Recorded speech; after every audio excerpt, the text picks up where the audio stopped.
Hello and नमस्कार दोस्तों, स्वागत है आपका एक और नए वीडियो में। दोस्तों, आज की इस वीडियो में हम लोग बात करेंगे फाइनेंशियल ईयर 2024-25 यानी कि जो असेसमेंट ईयर 25-26 होता है उस पर आपको कितना टैक्स देना रहेगा। क्या कुछ टैक्स रेट्स रहने वाली है ओल्ड टैक्स रिजीम में, क्या कुछ टैक्स रेट्स रहने वाली है न्यू टैक्स रिजीम में, कितनी आपको सेक्शन 87A में रिबेट मिलेगी, कितना आपको स्टैंडर्ड डिडक्शन का बेनिफिट मिलेगा, जानेंगे सारी चीजें इस वीडियो में। तो बने रहे वीडियो के अंत तक। और हाँ, अगर आप चैनल पर नए हो तो चैनल को सब्सक्राइब और वीडियो को लाइक जरूर कर दीजिएगा ताकि ऐसे वीडियो मेरे को और बनाने के लिए मोटिवेशन मिलता रहे। तो दोस्तों, सबसे पहले बात करते हैं फाइनेंशियल ईयर यानी कि 1 अप्रैल 2024 से 31 मार्च 2025 का जो असेसमेंट ईयर होगा वो होगा 2025-26 और इसकी जो आईटीआर फाइलिंग स्टार्ट होगी वो आपके जनरली 1 अप्रैल 2025 के बाद में चालू होगी, जिसकी ड्यू डेट रहेगी 31 जुलाई 2025 यानी कि 31 जुलाई 2025 तक आपके पास मौका रहेगा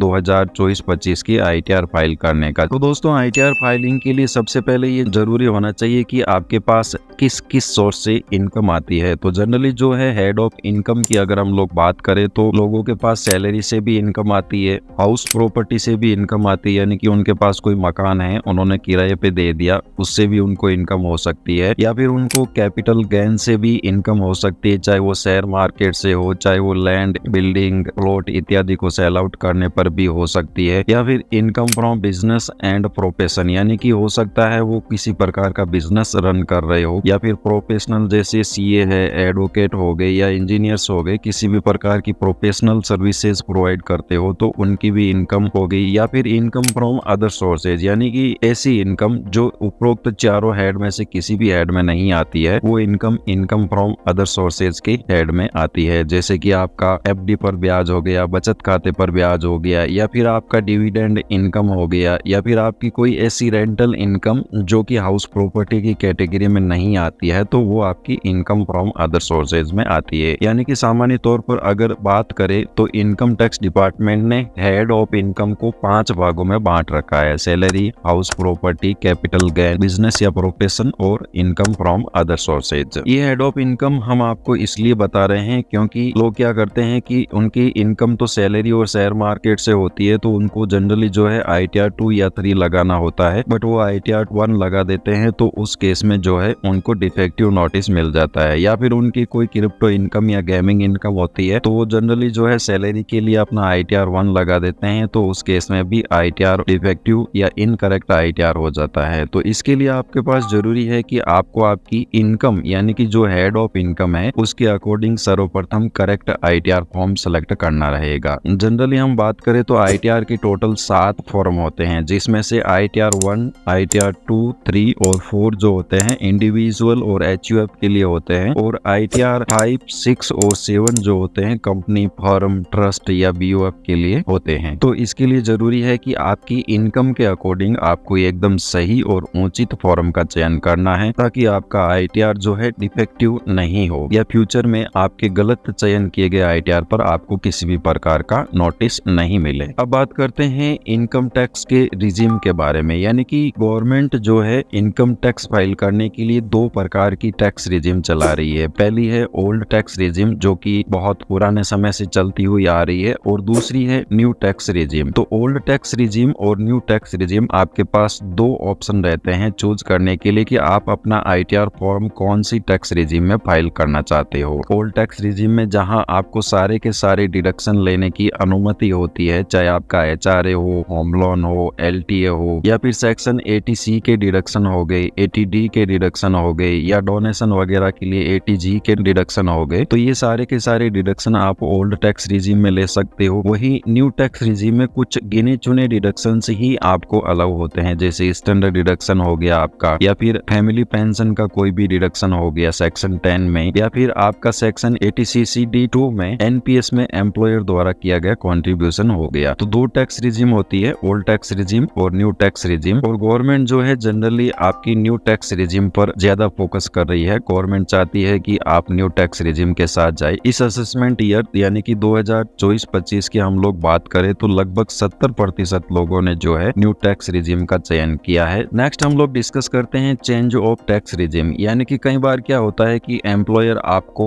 न्यू टैक्स रिजिम में फॉर्म इश्यू कर देता है, तो कई लोगों के मन में ये सस्पेंस बना रहता है कि क्या वो ओल्ड टैक्स रिजिम चूज कर पाएंगे या नहीं। या फिर कई बार क्या होता है कि ओल्ड टैक्स रिजिम में एम्प्लॉयर फॉर्म 16 इश्यू कर देता है आपको, तो क्या आप ITR फाइलिंग के time new tax regime choose कर सकते हो या नहीं। तो इसके बारे में कि जब आपका फॉर्म 16 आपको जो है न्यू टैक्स रिजिम में इश्यू किया गया है, तो आप ओल्ड टैक्स रिजिम चूज कर सकते हो जब आप अपना इनकम टैक्स रिटर्न फाइल कर रहे हो। या फिर आपको फॉर्म 16 ओल्ड टैक्स रिजिम में इश्यू किया गया हो, तो उस केस में आप न्यू टैक्स रिजिम भी चूज कर सकते हो। यहाँ पर आपको विशेष ध्यान देने योग्य बात यह है कि जब फॉर्म ITR 1 या ITR 2 आप फाइल करते हो, तो आपको कोई भी न्यू टैक्स रिजिम से ओल्ड टैक्स रिजिम में जंप करने के लिए अलग से फॉर्म नहीं भरना होता है। वही अगर आप ITR फॉर्म 3 या 4 भर रहे हो, तो उस केस में आपको न्यू टैक्स रिजिम से ओल्ड टैक्स रिजिम में जंप करने के लिए फॉर्म 10 IEA भरना जरूरी होता है। गवर्नमेंट ने जो है फाइनेंशियल ईयर 2023-24 से न्यू टैक्स रिजिम को डिफॉल्ट टैक्स रिजिम बना दिया, यानी कि आपका जो ITR फॉर्म खुलकर आपके सामने आएगा वो by default new tax regime में होगा, और आपको ओल्ड टैक्स रिजिम में अगर जाना है तो वहां पर यस या नो का ऑप्शन सिलेक्ट करना रहेगा। अब हम लोग बात कर लेते हैं फाइनेंशियल ईयर 2024-25 यानी कि असेसमेंट ईयर 2025-26 के लिए न्यू टैक्स रिजिम में आपकी क्या टैक्स रेट्स रहने वाली है। तो यहाँ पर जो है कोई भी एज वाइज कैटेगरी डिवाइड नहीं की गई है, चाहे आप नॉर्मल टैक्स पेयर हो, मेल हो फीमेल हो, चाहे आपकी एज 60 साल से कम की हो, चाहे आपकी एज 60 से ऊपर बट 80 से पहले हो यानी कि सीनियर सिटीजन हो आप, या फिर आपकी एज 80 से ज्यादा हो यानी कि आप सुपर सीनियर सिटीजन हो, यानी कि आप किसी भी कैटेगरी के टैक्स पेयर हो, तो उस केस में आपकी वही टैक्स रेट्स रहने वाली है जो नॉर्मल कैटेगरी के बंदों के लिए रहती है। इनकम अगर 3 लाख रुपए तक है तो आपको कोई भी टैक्स नहीं देना होगा, जीरो टैक्स देना होगा। अगर आपकी इनकम 3 से 7 लाख है तो 5%, 7 से 10 है तो 10%, 10 से 12 है तो 15%, और 12 से 15 के बीच में है तो 20%, और अगर आपकी इनकम 15 लाख से ज्यादा है तो उस केस में आपको 30% टैक्स रेट तो देना रहेगा। अब आपको क्या क्या बेनिफिट मिलने वाले हैं अगर आप न्यू टैक्स रिजिम के साथ जा रहे हो। तो सबसे पहला बेनिफिट है आपको यहाँ पर स्टैंडर्ड डिडक्शन की 75,000 रुपए की छूट मिल जाएगी। मान लीजिए आपकी इनकम जो है 7,75,000 रुपए है, तो उस केस में आपको कोई भी टैक्स नहीं देना है, क्योंकि 3 लाख से लेकर के 7 लाख तक आपके जो टैक्स होगा 5% यानी कि 20,000 रुपए, वो आपको सेक्शन 87A में रिबेट मिल जाएगी। तीसरा यहाँ पर बेनिफिट है 7 लाख रुपए, यानी कि आपकी इनकम अगर स्टैंडर्ड डिडक्शन लेस करने के बाद 7 लाख रुपए तक है या उससे कम है तो आपको कोई भी टैक्स नहीं देना होगा। चौथा है यहाँ पर मार्जिनल टैक्स बेनिफिट आपको मिलेगा, यानी कि सपोज करो अगर आपकी इनकम स्टैंडर्ड डिडक्शन घटाने के बाद 7,01,000 रुपए रहती है, तो आपको सिर्फ 1,000 रुपए पर ही टैक्स देना होगा, पूरी के पूरी 25,000 रुपए की इनकम पर टैक्स नहीं देना होगा। यहाँ पर normal rate of tax start from 5%। कहने का मतलब ये है कि जहाँ ओल्ड टैक्स रिजीम में आपका इनकम अगर 5 लाख को क्रॉस करता है तो सीधे ही आपको 20% टैक्स देना होता है। वही आपको न्यू टैक्स रिजीम अगर आप चूज करते हो तो आपकी टैक्स रेट्स धीरे धीरे बढ़ती है, पहले 5%, फिर 10%, फिर 15%, फिर 20% और फिर 30%, यानी कि नॉर्मल रेट से लगती है। 6 यहाँ पर आपको बेनिफिट मिलने वाला है, डिफॉल्ट टैक्स रिजीम रहेगी आपकी new tax regime from assessment year 2024-25 से। अब जहां न्यू टैक्स रिजीम के कुछ बेनिफिट है वहीं कुछ लॉसेज भी है न्यू टैक्स रिजीम के। तो क्या लॉसेज हैं न्यू टैक्स रिजीम में? सबसे पहला लॉस है कि सेक्शन 87A की जो आपको 25,000 की रिबेट मिलेगी तो वो आपको स्पेशल इनकम पर अलाउ नहीं होगी। स्पेशल इनकम में कौन कौन सी इनकम आती है? सबसे पहली तो आपकी कैपिटल गेन हो गई। यहाँ पर अगर आपकी कोई गेमिंग इनकम या क्रिप्टो इनकम भी होती है तो वो भी आपकी स्पेशल इनकम की कैटेगरी में आती है। यानी कि सेक्शन 87A की रिबेट जो आपको न्यू टैक्स रिजीम में 25,000 की मिलती है वो आपको स्पेशल इनकम पर अलाउ नहीं होगी। सिर्फ नॉर्मल इनकम जो कि सैलरी, इंटरेस्ट या फिर आपकी कोई बिजनेस इनकम है उसी पर आपको सेक्शन 87A की रिबेट अलाउ होगी। इसके अलावा आप न्यू टैक्स रिजीम में किसी भी प्रकार के डिडक्शन, कुछ गिने चुने डिडक्शन को छोड़ करके अलाउ नहीं कर सकते। न्यू टैक्स रिजीम में आप न तो HRA की छूट ले सकते हो, ना होम लोन की छूट ले सकते हो, ना